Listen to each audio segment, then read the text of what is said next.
So now you are going to learn about the command toolbar. The icon in the command toolbar, you can see this is a command toolbar. See, this is a command toolbar. You can see there is a multiple options. There are a lot of commands that we can use. The one labeled in the bold in the figure are the most. So let me place it again in the original position. So first of all, I will give you the brief description. What is what? So here you can see this is information, this is show, this is layer setting, this is move, this is mirror, this is group, this is paste, this is delete, this is pin swap, this is gate swap, this is name, this is smash, this is split, and this is wire, this circle, then rectangle, then it is bus, then junction, then you will see it's an attribute, this is a module, and it's an ERC, and it's an errors, then it's and port, its dimension, its label, this one is net, this one is polygon, arc, its text, invoke, meter, value, then this one is replace, add, change, rotate, and copy. So these are the tools in the command toolbar we are going to use commonly. So I will give you a brief description one by one of the every command. Some of the other deserves a mention so that you know they are there when you do to need them. So common commands, we have already used some of common commands, but let me give you the common ideas. The first is move. Okay, so I have selected the move. With this command selected, you can drag any component or net on the schematic editor. Like I'm showing you how to add. Suppose I have added this one component on the schematic diagram. So when I selected move, I can select component and you can drag it. So if you look carefully, you can see that each component has a little cross on it. I can give it this one. Okay, so see here, each component has this one is a cross, right? So from this cross you can move the component. So this is a selection point, so aim for it. To move more than one thing at a time, you have to use the group command.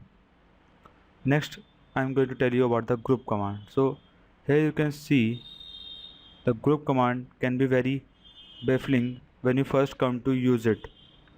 It allows you to select a set of parts by dragging over the set with the mouse. However, to then do something meaningful with the selected set. So this is the group command you can see here. So for example, we will look at dragging a group of items from one area of the schematic editor to another. So this is something you are likely to do fairly often. So I have selected this one. Now you can see the move option is selected automatically. Now I can move the this one is selected, move group. So now you can see I can move the whole group at a time. So the sequence of the action is select the move tool, select the group tool, drag the cursor over the items that you want to include in a group, move, then they will become highlight like this one. Now right click down near the button of the content and you will see an option move group. So by this way you can move the whole component section or whole groups at a time. Next we are going to learn how to delete.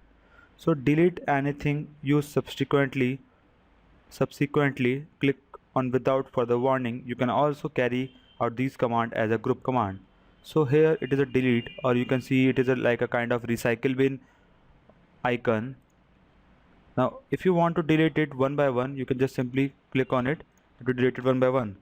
Or if you want to delete in a group, you can just select a group now and then again do this, and now they see the delete icon is automatically here. When you now click on right click, now delete group, so that option and the whole group will be deleted automatically.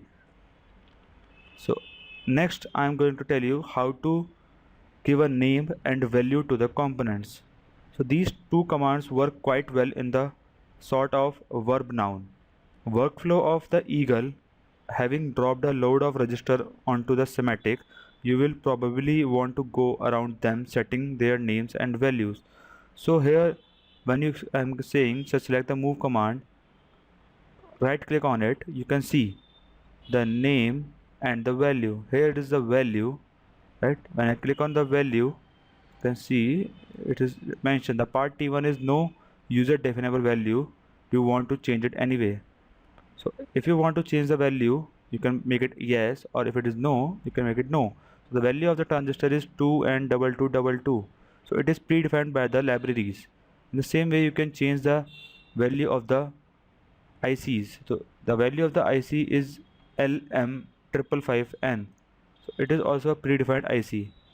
So in the same way, you can also change the name of the IC. So I can rename is timer. So you can see that it automatically changes to timer. So this is the way you can change the name and values of the components.